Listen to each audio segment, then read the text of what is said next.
오늘도 하나님께 기도하기 위하여서 또 말씀 듣기 위하여 오신 우리 사랑하는 성도님들 주님의 이름으로 환영하고 축복합니다. 우리 앞뒤 잘 한번 인사하십시다. 이렇게 인사합니다. 우리에게는 하나님이 계십니다. 시작. 우리에게는 하나님이 계십니다. 믿으십니까? 우리에게 하나님이 있습니다. 문제만 있는 것이 아니라 하나님이 계십니다. 하나님을 절대 잊으면 안 됩니다. 오늘 말씀을 통하여서 또 기도 중에 하나님의 음성을 듣는 축복이 있기를 주의 이름으로 축원합니다. 그리고 말씀을 들으면서 우리 영혼이 잘 되고 우리 문제가 해결받는 그런 축복이 있기를 주의 이름으로 축원합니다. 하나님 말씀 봅니다. 사사기 13장 15절에서 25절 말씀입니다. 잘 들리십니까 여러분? 괜찮습니까? 예. 사사기 13장 15절에서 25절 말씀 일단 펴놓으시고 예. 지금 우리가 이제 사사기 이제 중후반을 지나고 있습니다.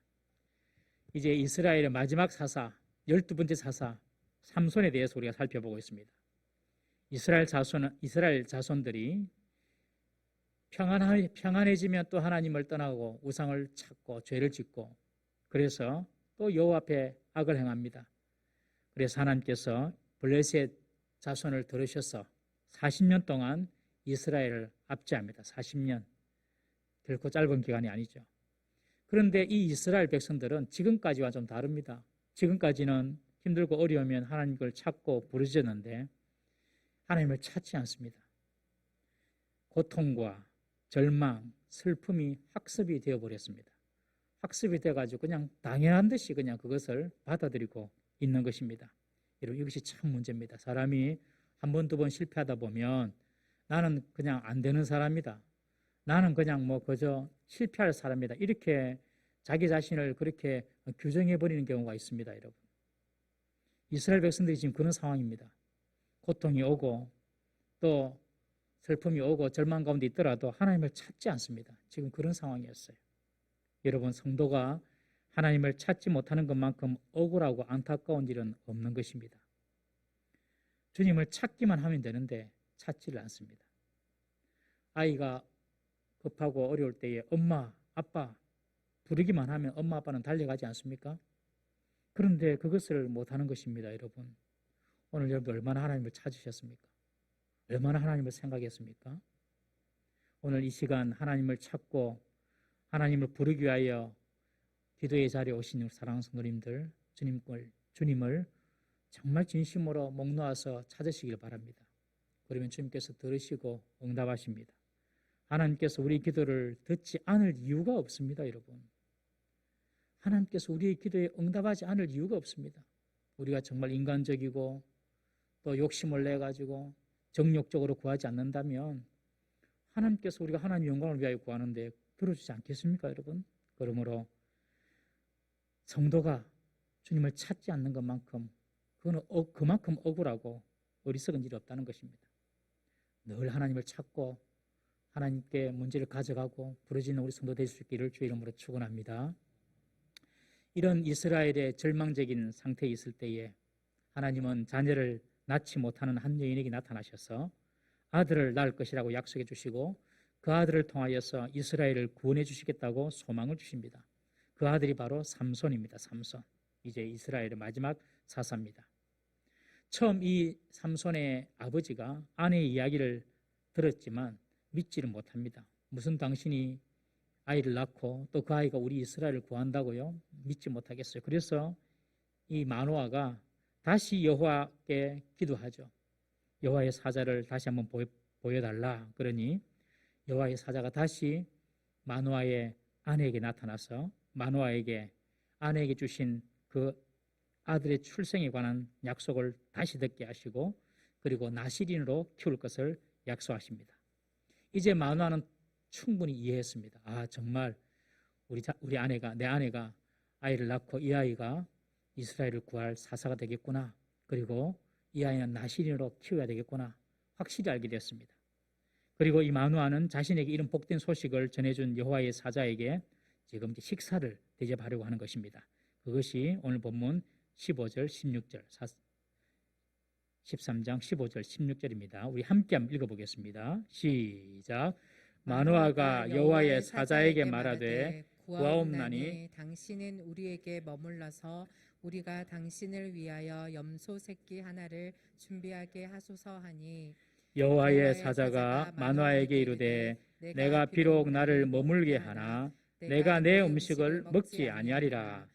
번제를 준비하려거든 마땅히 여호와께 드릴지니라 하니 이는 그가 여호와의 사자인 줄을 마노아가 알지 못함이었더라. 마노아가 자기에게 그 좋은 소식을 알려준 그 선지자를 위하여서 염소 새끼를 잡아서 식사를 대접하려고 합니다. 마노아는 이 사람을 선지자 쪽으로 그렇게 이해를 한 것입니다. 사람으로 생각한 것이죠. 그때에 이 여호와의 사자는 내게 그것을 베풀려 하지 말고 하나님께 번제를 드리라 그렇게 말을 합니다. 축복의 말씀을 해주시니 감사해서 그 감사로 식사를 대접하려는 태도는 좋은 태도입니다. 이 대접하는 문화는 상대를 아주 존귀하게 여기는 아름다운 문화입니다. 우리 히브리서 13장 2절 말씀 한번 보겠습니다.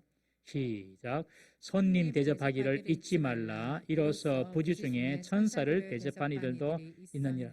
아브라함을 이야기하고죠. 아브라함이 천사들을 대접하면서 그 천사 중에 하나님께서 계셨습니다. 그래서 이듬해 이삭을 낳을 것을 예언해 주셨죠.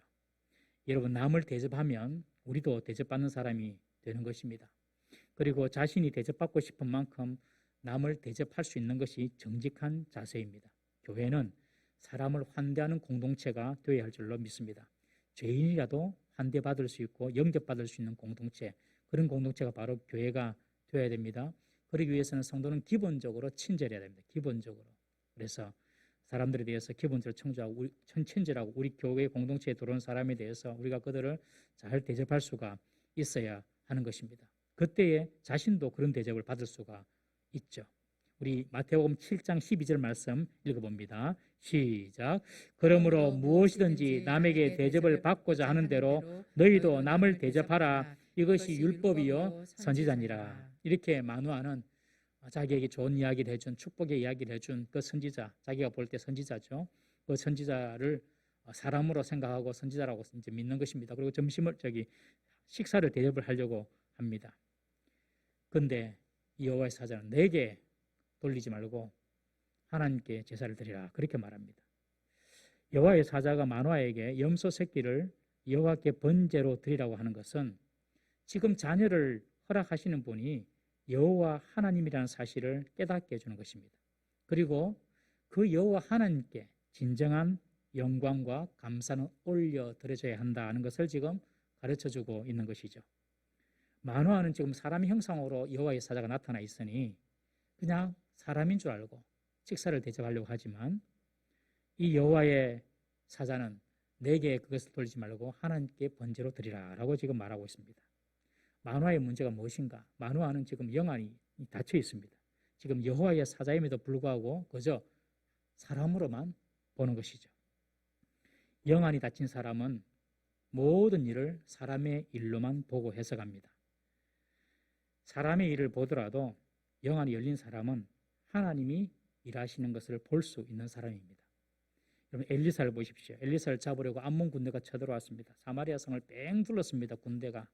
그러니 엘리사의 종 게하시가 그것을 보고 그냥 아연실색해서 놀라서 기절하려고 합니다. 아이고야, 주인이시여, 지금 아람 군대가 우리를 완전 포위하고 있습니다. 그때 엘리사가 게하시의 눈을 딱 열어줍니다. 영안을 열어주죠. 그러니 그 사마리아 군대 위에 불말과 불술의 하나님의 불병거들이 그 사마리아 군대를 치려고 지금 준비하고 있는 것을 게하시가 보게 되는 것이죠. 여러분, 이렇게 우리 영안이 열려서 하나님의 역사와 하나님의 일하심을 우리가 보아야 될 줄로 믿습니다. 우리가 무슨 일을 하든지 여러분들 꼭 기억하십시오. 우리가 무슨 일을 하든지, 그리고 우리 가운데 일어나는 아주 소소한 작은 일조차도 우연이나 거저 일어난 일은 없습니다. 여러분, 거기에는 하나님의 뜻이 있고 하나님의 개입하심이 있고 하나님의 섭리가 있다는 사실을 꼭 믿으십시오. 꼭 믿으셔야 됩니다. 그것을 볼 수 있는 사람이 영안이 열린 사람입니다. 지난 주일날 우리 교육자들과 이제 청년들 신방을 이렇게 하는데 그 청년은 집에 있을 줄 알고 특별히 연락을 안 하고 언제 간다 연락 안 하고 그냥 찾아갔습니다. 그런데 찾아가는데 우리 장모사님 운전을 하시다가 동수를 잘못 이해해가지고 다른 동으로 갔어요. 다른 동으로 갔다가 이 동이 아닌가 봐 이래가지고 다시 확인해보고 이제 본동을 찾아가는 겁니다. 아파트로 본동을 찾아가는데 그 본동에 이제 차 딱 들어가서 이제 그 그 동호수를 누르고 배를 툭 누르는데 저는 안 받는 거예요. 배를 받아야지 이제 이게 배를 눌러줘야지 문이 열리는데 계속 밑에서 이제 눌러도 사람이 없어요. 그래서 사람이 없는가? 우리 그러면 다시 돌아가야 되겠다고 마지막 한 번 더 동호수를 누르고 딱 눌렀는데 갑자기 팡 하면서 문이 팡 열리는 거예요. 저는 안에서 우리를 보고 열어준 줄 알았어요. 근데 그게 아니라 정전이 됐어요. 정전이 아파트에. 정전이 되고 문이 다 열리대요. 저도 처음 봤거든요. 막 저는 이제 그 들어가면서 이 친구가 집에 있는갑다 하고 이제 들어가는 거예요. 문이 팍 열리니까. 근데 가만 보니까 엘리베이터가 다 섰어요. 불도 다 꺼지고 아파트에 다 로비에 다 깜깜해. 그래가지고 이제 정전이 된 거, 정전이 돼가지고 장모님 어쩔까요? 올라갑시다. 집이 24층이었습니다. 올라갑니다. 그래가지고 연약한 전도사님은 밑에서 기다리세요 하고 이제 전사님하고 저하고 이제 목사님하고 저하고 올라갑니다. 대대에 그래가지고 8층쯤 올라가다가 다시 전기가 왔나 싶어서 엘리베이터를 봐도 전기가 안 왔어. 다시 올라가 13층쯤 올라가서 좀 힘들다 그래서 엘리베이터 왔나 하는가 보니까 전기가 그때 들어온 거예요.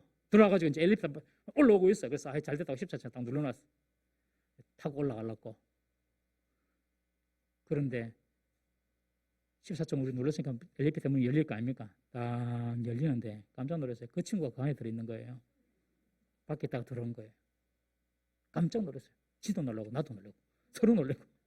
아니 집에 가는 길이 우리는 너희 집 가는 길이다. 그래서 집문 앞에서 기도해주고 그 친구가 감동을 받았다는 거예요. 만약에 처음에 장 목사님이 엉뚱한 집을 안 갔으면은 바로 그 집 갔을 거 아닙니까? 그러면 또 눌러보고 친구 없네 하고 그냥 돌아갔을 거예요. 저는 그거 보고 우리가 하나님 일을 하려고 하는데 우리 어떤 그런 아주 사소한 일조차도 만약에 1초라도 타이밍이 안 맞았으면 놓쳤습니다. 이렇게 하나님께서 만나게 하시는구나. 여러분 성도들은요 그런 하나님의 섭리를 믿을 수 있어야 됩니다. 내 삶, 내 주변에 일어난 어떤 사건이라도 누구를 만나든지 간에 거기에 하나님 뜻이 있고 하나님의 개입하심이 있다. 영적으로 보셔야 돼요. 영적으로. 내 삶에 어떠한 원치 않는 상황이 발생된다 하더라도 거기에 하나님이 개입하시고 하나님의 뜻이 있다고 생각한다면 성도들은 절망하지 않습니다. 왜? 하나님 뜻이 있을 거니까. 믿습니까? 왜 이게 일이 잘 안 되지? 왜 자꾸 꼬이지? 왜 내 계획대로 안 되지? 거기서 보통 사람들은 좌절하고 막 원망하고 안 좋은 마음 들고 그러잖아요. 그런데 이런 상황 가운데서도 하나님의 뜻이 있고 하나님이 개입하시고 하나님 무슨 역사하심이 있을 거야. 하나님의 개입하심을 믿는 그런 영적인 눈이 열리면 그 시간에 오히려 하나님을 찾고 하나님 뜻을 오히려 더 기대하게 되는 것입니다. 여러분 코로나 사건을 보더라도 그래요. 이것이 그저 우연히 생기는 질병이라고 생각하시면 절대 안 됩니다. 하나님의 역사 가운데 있습니다. 이 모든 것들이.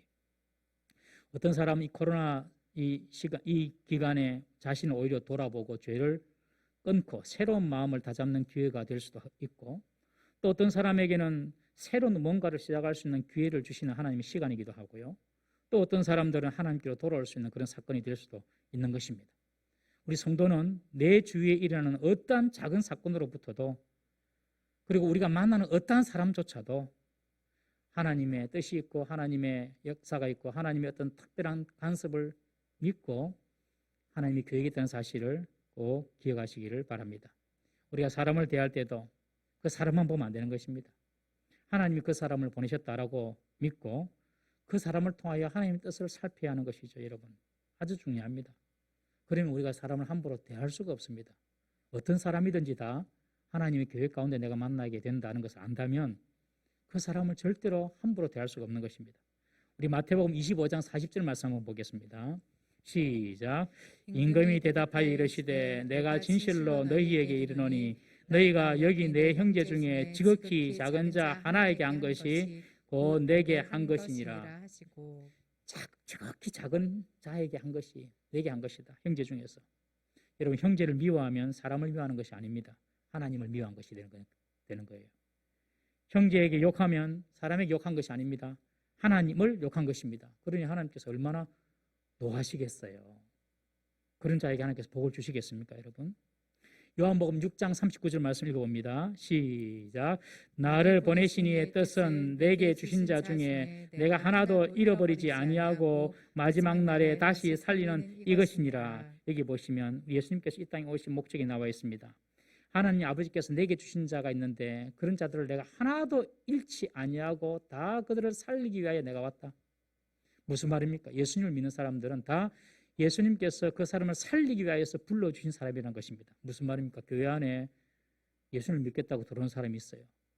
그 사람은 자기 발로 들어온 것 같지만 자기 발로 들어온 것이 아니라 예수님께서 그 사람을 마지막 날에 살리기 위하여 그 사람을 구원하기 위하여서 그 사람을 교회로 불러들였다는 것이죠. 그러면 우리가 그런 사람은 어떻게 돼야 되겠습니까? 예수님처럼 돼야 되지 않겠습니까? 여러분 동의하시면 아멘. 지금 그 말인 거예요. 그러니까 그런 사람들을 보고 뭐 욕을 하고 미워하고 그러면요 복 안 옵니다. 복. 사랑하는 성도님 여러분, 우리가 저 사람이 예수님께서 저 사람을 살리시려고 오셨구나, 저 사람을 그리고 이 교회에 불러주셨구나, 이렇게 믿는 마음이 생기고 그렇게 사람들을 볼 수 있는 눈이 열릴 수 있기를 주의 이름으로 축원합니다. 이 마노아는 여호와의 사자를 그냥 사람으로 본 겁니다. 영안이 열리지 않았어요. 그러니까 밥이나 한 끼 좀 하시죠. 여호와의 사자는 내가 그 받을 게 아니다. 하나님께 오히려 번제를 드리라. 그렇게 말하고 있습니다. 우리 17절, 18절 다시 한번 읽어보겠습니다. 17절, 18절 시작. 마노아가 또 여호와의 사자에게 말하되 당신의 이름이 무엇이니까 당신의 말씀이 이루어질 때에 우리가 당신을 존귀 여기리이다 하니 18절 여호와의 사자가 그에게 이르되 어찌하여 내 이름을 묻느냐 내 이름은 기묘자라 하니라. 예, 감사합니다. 제가 안 줬는가 봅니다. 제가 다시 읽어드릴게요. 마노아가 또 여호와의 사자에게 말하되 당신 이름이 무엇입니까? 당신의 말씀이 이루어질 때에 우리가 당신을 존귀 여기리다 하니 여호와의 사자가 그에게 이르되 어찌하여 내 이름을 묻느냐 내 이름은 기묘자라 하니라. 이제 마노아는 이 여호와의 사자를 여전히 사람으로 보고 이름을 묻습니다. 당신 이름이 무엇입니까? 그러면서 나중에 당신 말대로 우리가 정말 아들을 낳으면 당신을 찾아서 당신을 우리가 존귀 여기겠다 그렇게 말하는 것입니다. 마노아는 하나님께서 아들을 주시고 하나님께서 일을 하신다는 생각을 못하고 여전히 지금 눈앞에 있는 그 사람처럼 보이는 그 사람, 그 선지자로 보고 그 사람으로 보고 그 사람이 일한다고 생각을 하는 것입니다. 당신 이름을 가르쳐주면 나중에 이 일이 성취가 되고 난 이후에 당신의 예언이 성취되고 난 이후에 우리가 당신의 이름을 높여드리겠습니다. 그러는 겁니다. 계속 마노아는 지금 이 사람을 여호와의 사자로 보지 않고 한 사람으로 보고 있습니다. 여러분 목사의 설교를 들으실 때에 사람의 소리로 들으면 유익이 없습니다. 사람의 소리를 들으면 내 마음에 드는 소리는 좋고 내 마음에 듣기 싫은 소리는 안 들립니다. 여러분 하나님의 음성으로 들을 수 있기를 바랍니다. 하나님의 음성으로 들으면 내게 유익이 되고 내 영에도 복이 되는 것입니다. 그리고 말씀의 은혜가 되면 그것은 목사가 주는 것이 아닙니다. 여러분 하나님이 여러분들에게 주시는 은혜인 것입니다. 목사에게 감사하기보다도 하나님께 먼저 감사할 수 있어야 하는 것입니다. 하나님이 나의 형편을 아시고 이런 말씀을 주시는구나. 여러분 목사는 통로일 뿐입니다. 세상에 위대한 사람은 없습니다. 다 죄인입니다. 세상에 온전한 사람은 아무도 없고 위대한 목사도 없습니다. 여러분 그저 하나님께서 사람을 그렇게 사용하실 뿐인 것입니다. 여러분 허물이 있고 잘못이 있더라도 하나님께서 그 사람을 귀하게 위대하게 쓰시니 하나님께서 그 사람이 그렇게 위대하게 되는 것이죠. 사람 자체는 다 하나님 앞에서 죄인인 것입니다. 그러므로 우리는 항상 누구를 보든지 또 어떤 상황을 만나든지 가장 먼저 하나님을 생각해야 합니다. 하나님께 감사하고 하나님께 여쭙고 하나님께 부르어야 합니다. 그렇지만 이 마노아는 여전히 지금 자기 눈앞에 있는 이 여호와의 사자가 한 사람인 줄 알고 당신 이름이 무엇입니까? 나중에 당신의 뜻이 성취가 되면 당신의 이름을 우리가 존귀 여기고 당신을 칭찬하겠습니다. 지금 그렇게 묻는 것입니다. 그러니 여호와의 사자가 이르되 어찌하여 내 이름을 묻느냐 그럽니다. 네가 지금 하는 질문 자체가 잘못됐다 이 말입니다. 어찌하여 네가 내 이름을 묻느냐 그러면서 내 이름은 기묘자다 그렇게 말합니다. 내 이름은 기묘자. 이 기묘자란 말은 기이하다, 놀랍다 이런 뜻인데 인간의 능력을 초월하는 어떤 그런 신기한 그런 의미거든요. 그런데 이 전체 문맥은 지금 이 여호와의 사자가 자기 이름을 이야기해 줬다기보다도 어찌하여 네가 내 이름을 묻느냐? 내 이름은 기묘자다. 이 말은 네가 지금 질문을 하는데 그 질문 자체가 말이 안 되는 질문이다. 당신은 누구입니까? 물었단 말이야. 당신 이름이 무엇입니까? 물었는데 그 질문 자체가 말이 안 된다. 왜? 내가 너한테 설명을 해줘도 너는 못 알아들을 거기 때문에 네 질문 자체가 잘못됐다는 것입니다. 그래서 기묘자다 그렇게 말합니다. 이것을 원문에 맞게 해석을 하면 뭐라고 이야기하냐면 나는 이해를 넘어선 사람의 이해를 초월한 존재다라는 그런 뜻입니다. 나는 네가 내 이름을 묻는데 네가 내 이름을 물어서 내가 네 이름을 이야기해주면 내가 누군지 알겠지? 너는 그런 마음으로 내 이름을 묻지.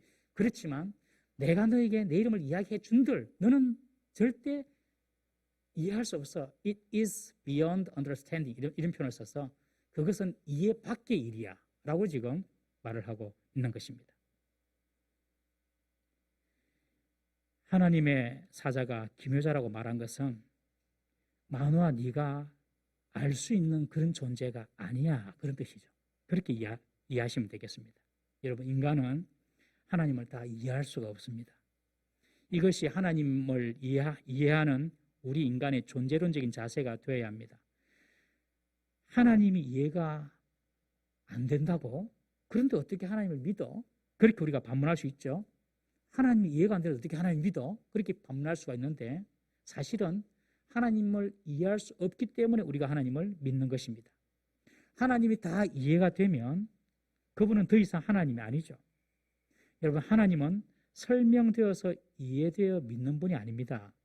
설명하면 잘 해준다고 교육을 잘한다고 하나님 믿어지는 것이 아닙니다. 여러분 이해가 돼야지 하나님 믿어지는 것이 아닙니다. 믿음은요 어느 순간 바람처럼 들어오는 것입니다. 어느 순간 바람처럼 어제까지 안 믿어졌는데 오늘 그냥 믿어지는 것입니다. 여러분 그래서 믿음은 하나님의 선물입니다. 하나님의 선물. 막 논리적으로 설명을 잘해준다고 믿음이 오는 것이 아닙니다. 그러니까 우리가 혹시 믿지 않는 사람 주위에 있으면 너무 그 사람들이 막 닥달할 필요가 없어요. 그냥 기도만 하면 되는 거예요. 하나님은 어느 순간 그냥 믿음의 바람을 훅 불어넣어주시면 믿음이 생기는 것입니다. 여러분 사실 저와 여러분들 우리처럼 의심 많은 사람이 어디 있습니까? 예수 믿는 사람들이 의심이 많아요. 저도 그렇고 철저하게 하려고 하고 잘 못 믿고 그런 저와 여러분들이 눈에도 보이지 않는 하나님을 믿는다. 이 기적입니다. 기적. 그렇지 않습니까? 그래서 우리가 믿음은 은혜요 하나님의 선물이라고 말하지 않습니까? 사람이 받을 수 있는 최고의 선물이 바로 믿음의 선물인 줄 믿으시기를 바랍니다.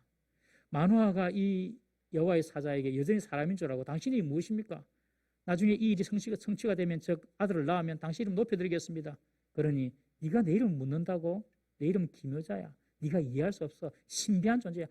아무리 내가 설명해도 너는 몰라. 지금 그렇게 말하는 것입니다. 사랑하는 성도님 여러분, 우리 주님은 우리가 상상할 수도 없는 우리의 이상과 우리의 생각을 뛰어넘는 초월해 계시는 분이십니다. 그분은 말씀으로 우주를 창조하시고 다스리시고 통치하십니다. 그리고 그분은 우리의 인생을 빚어나가시는 분이십니다. 내 실력, 내 능력, 내 기술로 내 인생이 만들어지는 것이 아니라 주님께서 우리 인생을 빚어나가시는 것입니다. 그분은 밥과 낮을 주관하시고 선인과 악인을 통치하십니다. 시간과 공간을 초월하시고 결국에 세상을 심판하실 세상의 왕이십니다. 그분이 하나님이십니다. 우리는 절대로 하나님을 이해할 수 없습니다. 하나님을 절대로 말씀에서 비춰주는 아주 작은 지식으로만 우리는 살고 있습니다. 하나님을 절대로 이해할 수 없습니다. 하나님은 그만큼 크신 분입니다. 여러분 하나님을 생각하실 때는 크고 위대하신 하나님을 믿으십시오. 그리고 우리의 문제를 가지고 그대로 하나님께 맡겨놓으십시오. 내 생각으로는 불가능해 보이지만 하나님께서는 가능하다. 사람으로서는 불가능하나 하나님은 가능하다. 이런 믿음을 가지고 여러분 기도하시고 하나님을 붙잡으시기를 주의 이름으로 축원합니다. 우리의 모든 상상과 우리의 모든 이상을 초월해 계시는 분이 바로 하나님이십니다. 그러니 이 여호와의 사자가 내 이름은 기묘자다. 내가 너에게 아무리 설명해 주더라도 너는 결코 나를 이해하지 못하다. 그렇게 말을 하고 있는 것입니다.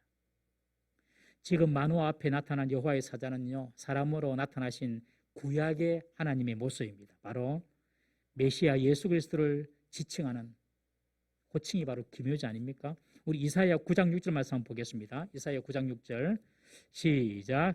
이는 한 아이가 우리에게서 낳고 한 아들을 우리에게 주신 바 되었는데 그의 어깨에는 정사를 메었고 그의 이름은 기묘자라 모사라 전능하신 하나님이라 영존하시는 아버지라 평강의 왕이라 할 것이라. 한 아이가 이 땅에 나타났는데 그분이 예수님. 그런데 그분은 이름이 기묘자다 모사다 전능하신 하나님이다. 하나님과의 그 근원적으로 하나님과의 본체가 같으신 분이십니다. 오늘 본문에 마노에게 나타났던 이 여호와의 사자는요, 제2위신 성자 하나님, 그 하나님께서 성자 하나님께서 현현하신 모습이다라고 볼 수가 있습니다. 너무너무 암울하니까 사사시대에, 이 마지막 사사시대에 너무너무 암울하니까 주님께서 직접 오신 것입니다. 우리 19절, 20절 말씀, 두 절 말씀 읽어보겠습니다. 시작. 이에 마노아가 염소 새끼와 소재물을 가져다가 바위 위에서 여호와께 드리매 이적이 일어난지라. 마노아의 그의 아내가 본즉 불꽃이 제단에서부터 하늘로 올라가는 동시에 여호와의 사자가 제단 불꽃에 휩싸여 올라간지라. 마노아와 그의 아내가 그것을 보고 그들의 얼굴을 땅에 대고 엎드리니라.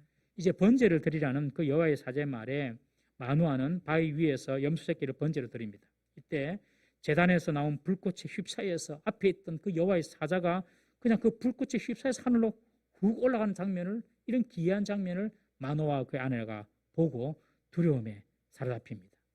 여호와의 사자가 제단의 그 불꽃에 휩싸여서 하늘로 올라가는 것을 보고서야 이분은 그냥 사람이 아니구나, 하나님이셨구나, 지금 그걸 깨달은 것입니다. 우리 21절에서 22절, 23절 세 절을 함께 읽어보겠습니다. 시작.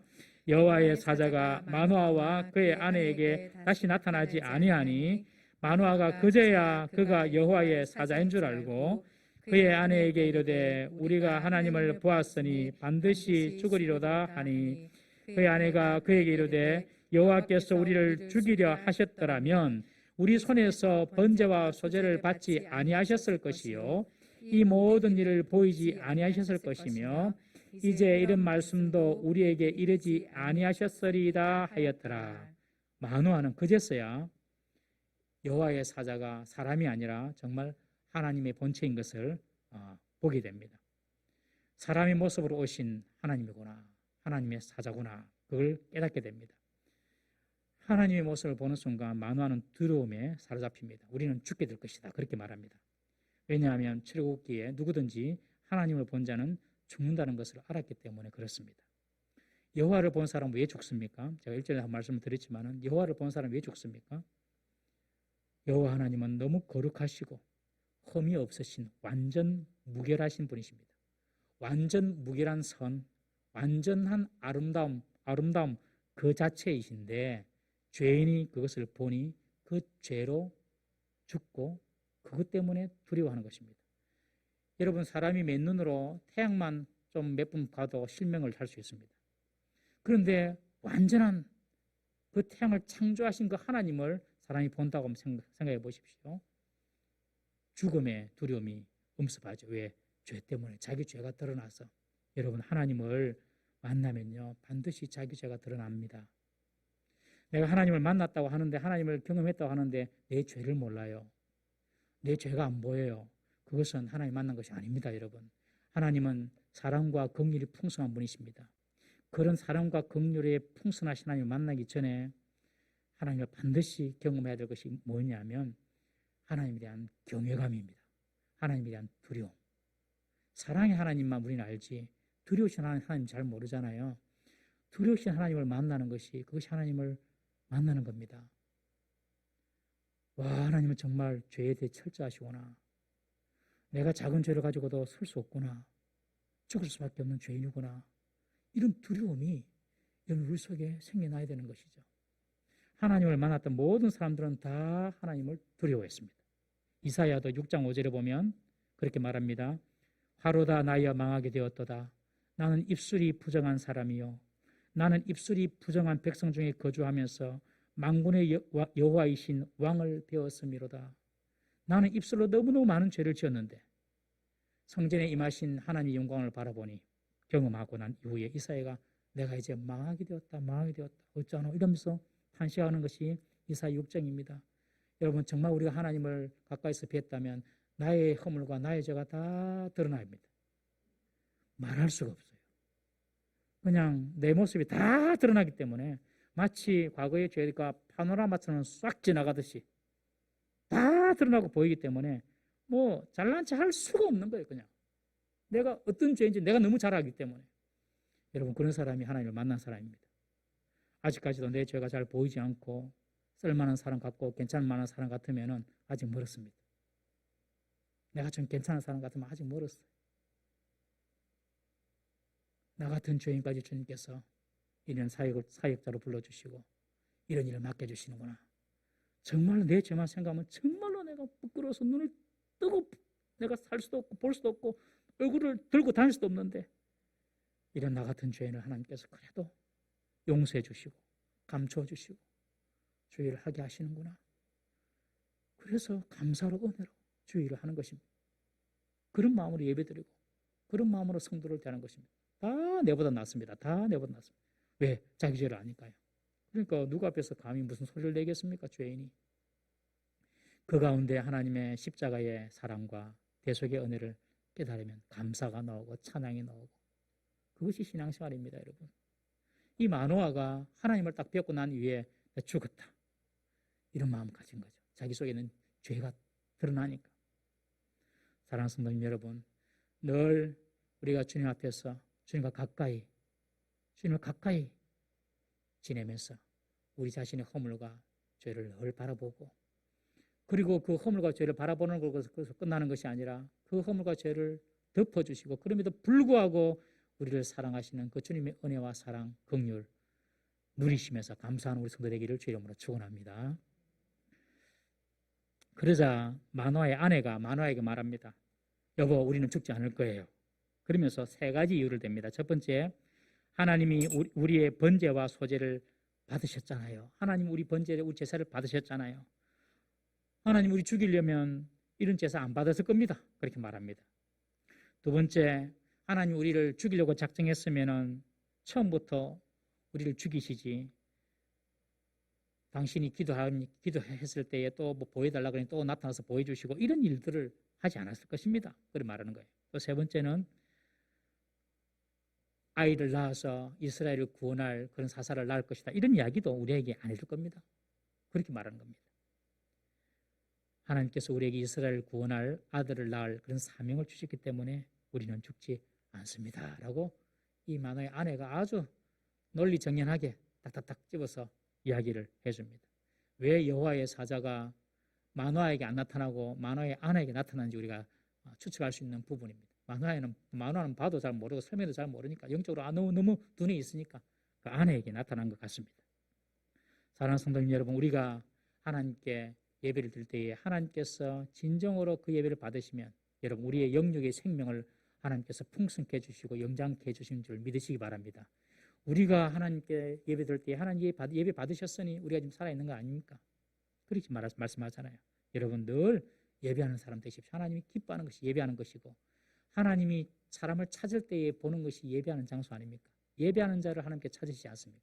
신령과 진정으로 예배하는 자를 하나님께 찾으시죠. 그러므로 예배당에서 예배하는 것만 예배가 아니라 여러분들의 가정이 예배당이 될 수 있기를 주의 이름으로 부탁합니다. 여러분들 집이 예배당이 되십시오. 여러분들의 직장이 예배당이 되십시오. 그곳에서 하나님을 생각하고 말씀을 듣고 읽고 하나님을 찬양하는 그런 여러분들의 직장이 예배당이 되게 하십시오.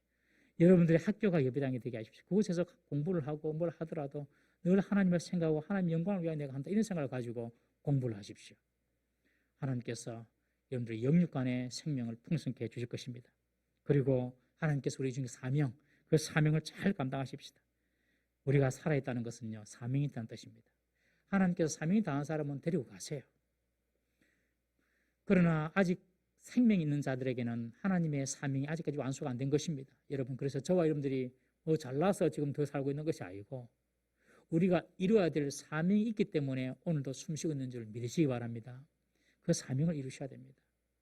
그래서 오늘 이 마노아의 아내가 하나님께서 우리에게 아들을 주신다 하고 또 그 아들을 통해 이스라엘을 구원한다 하셨잖아요. 그런 말씀하신 거 보니 우리 죽지 않습니다.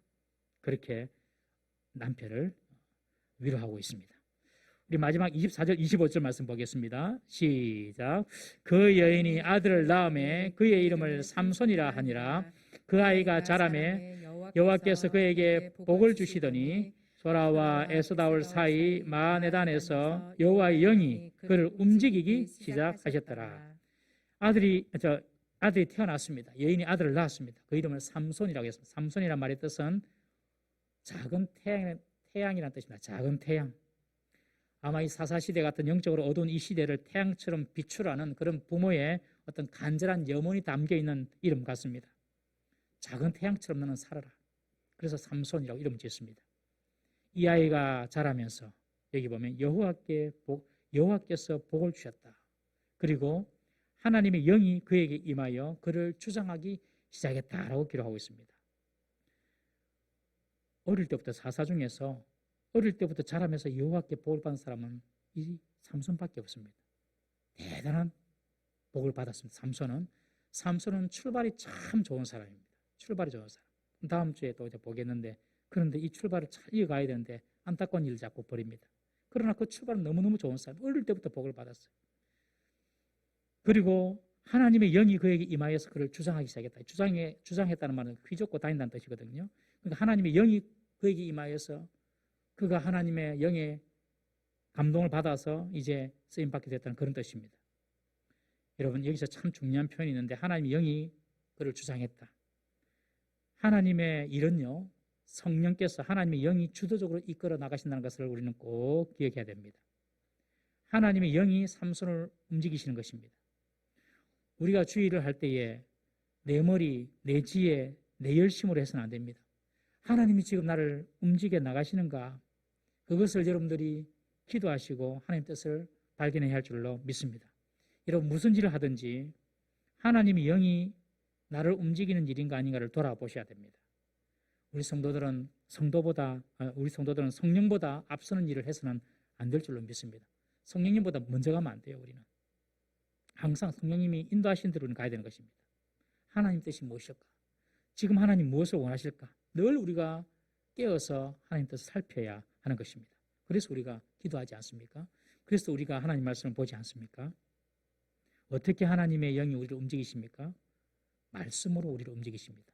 그리고 마음의 감동으로 우리를 움직이십니다. 말씀의 깨달음이 없으면 하나님의 지배를 그러므로 받을 수가 없습니다. 말씀의 깨달음이 없으면 하나님의 영이 그 사람을 지배하지 않습니다. 그리고 성령으로 마음의 감동이 생기지 아니하면 하나님의 인도를 받을 수가 없는 것입니다. 주의 성령이, 하나님의 영이 우리를 다스리고 우리를 주장하도록 우리는 늘 말씀으로 돌아가야 됩니다. 말씀을 통하여서 깨달음을 얻고 또 기도 중에 마음의 감동을 우리가 받아야 하는 것입니다. 이렇게 하나님께서 우리를 움직이기 시작하실 때에 우리가 할 일은 한 가지밖에 없습니다. 그대로 순종하면 되는 것입니다. 너 이렇게 해라. 그러면 그냥 하면 되는 것입니다. 하나님이 우리를 움직이신다고 마치 프로그래밍된 로봇처럼 리모컨으로 또 조종하는 로봇처럼 우리가 움직이는 것이 아닙니다, 여러분. 하나님의 영이 우리를 인도하면 하나님의 영인 성령님은 우리가 자발적으로 거기에 순종하도록 기다리시고 원하시는 사실을 꼭 기억해야 됩니다. 하나님 우리에게 말씀을 통해 감동을 주십니다. 또 마음에 감동을 주십니다. 이건 하나님이 하시는 일이에요. 그런데 거기에 우리가 순종을 해서 그 뜻에 우리가 발맞춰 나가야 되는 것이죠. 그것이 우리의 역할인 것입니다. 지금 이제 삼손에게 하나님의 영이 임해서 그를 주장하기 시작합니다. 삼손이 할 일은 한 가지입니다. 하나님의 영에 순종하면서 사는 것입니다. 그 순종은 다른 것이 아닌 바로 나시린의 삶을 살아드리는 것이죠. 나시린의 삶. 당시 사사시대 사람들과 구별된 모습입니다.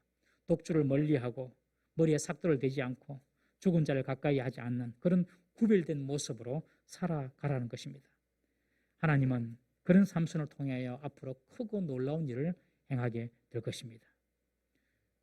성령께서 우리에게 감동을 주시고 깨달음을 주실 때에 우리는 그 말씀에 그대로 순종하며 나아가면 하나님께서 일하시고 역사하심을 믿으시기를 바랍니다. 세상과 구별된 이 나시린, 이 삼손에게 주어진 사명이죠. 이 사명은 오늘날 동일하게 우리에게 주시는 사명인 줄을 여러분 믿으시길 바랍니다. 우리 성도들은 세상과 구별된 사람이 되어야 됩니다. 이것은 너무너무 중요합니다. 우리 특별히 우리 청년들이 세상과 다르게 구별되게 살아야 합니다. 세상 사람들의 기준으로 살면 안 됩니다. 세상 사람들의 기준은 간단합니다. 첫 번째 돈, 두 번째 쾌락, 세 번째 자기 이름 내는 것입니다. 간단합니다. 돈, 쾌락, 자기 이름 내는 것. 성도는 세상에서 그런 세상 사람들과의 가치관과 다른 가치관을 가지고 살고 있다는 것을 여러분 보여줘야 하는 것입니다. 그래서 세상 사람들이 야, 동부살면교회 성도들은 좀 다르다. 야, 저 성도는 좀 다르다. 저 교회 사람들은 좀 다르다. 여러분 그런 이야기를 듣는 것이 여러분 우리의 사명인 줄 믿으시기를 바랍니다. 우리에게 주어진 나시린의 사명, 세상과 분리된 모습, 세상과 다르게 살아가는 모습, 그래서 세상에 소금이 되고 빛이 되는 모습, 그것이 저와 여러분들의 사명입니다. 그 일을 잘 감당할 때에 하나님께서 놀라운 일들을 행해 주시는 것입니다. 성도의 능력은 딴 데 있는 것이 아닙니다, 여러분. 연봉이 많고 공부를 많이 해서 박사학위를 따고 전혀 그런 거 아닙니다, 여러분. 성도의 능력은 그런 데 있는 것이 아니라 세상과의 구별될 때에, 세상과 다르게 살 때에, 그때 하나님이 그 사람을 통하여 일하시는 것을 통해 성도의 능력이 나타나는 줄 믿으시기를 바랍니다. 여러분 우리가 세상과 구별될수록 하나님 우리를 더 요긴하고 우리를 더 중요하게 사용하실 줄 믿으시기를 바랍니다. 세상의 나시린으로 살아가는 저와 여러분 되시기를 주의 이름으로 축원합니다. 우리 다 같이 한번 기도하시겠습니다. 이제 이렇게 한번 기도합니다. 삼손을 주장하신 성령님, 내 삶을 주장하여 주옵소서. 성령께서 나를 붙잡으시고 나를